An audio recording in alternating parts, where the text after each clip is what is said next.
Hello, friends and first responders. It is Jeff. Welcome to this week's edition of the 5-Minute Response, helping you better understand the challenges facing America's heroes like you. Please like, subscribe, and share this video if you find value in it, because you never know who it may help. The age-old challenge of finding new blood in police, fire, and EMS is nothing new. And with that, there are even bigger challenges in keeping those who have already stepped up. So here's an interesting question for you. When does recruiting actually become retention? It may sound like a play on words, it may sound like semantics, but does recruiting really stop when new life comes through the door? And is retention only of real value after you find out someone intends to leave, if you're even lucky enough to find that out ahead of time? To answer that, think of the differences in how we approach recruiting and retention today. Recruiting is intentional and strategic, or at least it should be. It's a continual call to service with the underpinnings of community need, duty, valor, and giving to the greater good.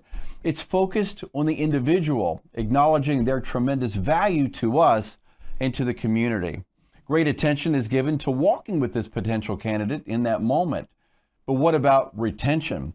When someone says they are interested, we're thrilled, we call for all the personal attention, the immediate follow-up. But what happens if years later they become disengaged or disillusioned? We're overly dismissive and critical, aren't we? Instead of calling for a writ response, that rapid intervention team to save a brother or sister.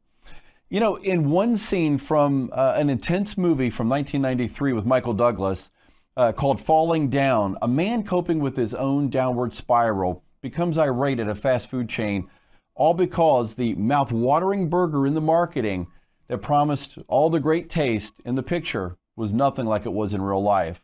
Take a look. See, this is what I'm talking about. Turn around, look at that.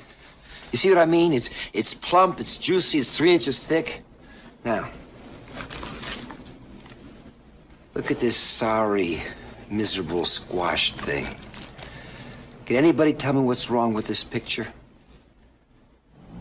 Doesn't this scene so easily explain why so many who join us later slip away without us even noticing?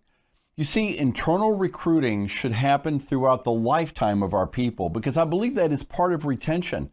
Balancing the visionary messages from the beginning, yes, with the undeniable realities of what we face, but wrapped in the greater why we are important to the community and to the world, and why they are important to us.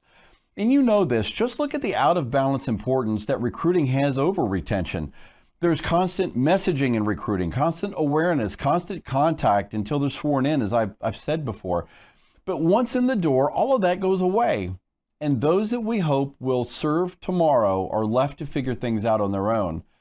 And this is a big leadership issue. There's no doubt about it. It's as if some think that retention means that, hey, you signed up for the same misery I did, so suck it up. But that's not retention. And yet you wonder why good people are leaving you in droves. And what is the penalty to our communities? The process of attracting, informing, engaging, and training someone all over again is a whole new cycle of despair, and maybe it works, maybe it doesn't. All because we don't have in place the same emphasis on retention that we do on recruiting. And if you're not sure how to do meaningful retention, start with this. For all of the time, effort, and sacrifice that you've given, what would you want your leadership to say about you, or your brothers and sisters to say or do for you? I get it. We're not supposed to be doing it for ourselves, but hey, I personally believe good luck with that. Every single one of us treasure purpose, identity, security, and belonging. And sometimes retention is as simple as a fist pump and a genuine thank you for being part of the crew, for being part of what we're doing, because you're making a big difference. Personal recognition and the sacrifice, coupled with strategic and intentional retention, will preserve your ranks in ways that you will never imagine. You see, you can't fake caring or hide behind brass titles with casual recruiting and impersonal retention.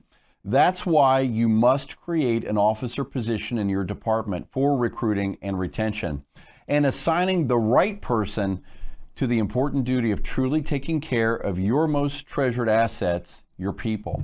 Because there is a vast difference, friends, between signing on and signing on to stay. I'm Jeff Fitzgerald with First Responder Vision, reminding you that a house divided cannot stand. And we're here for you, helping you navigate finding your next generation and keeping them. Until the tones drop for the next 5-minute response, we'll see you next time. And be sure to visit www.firstrespondervision.com.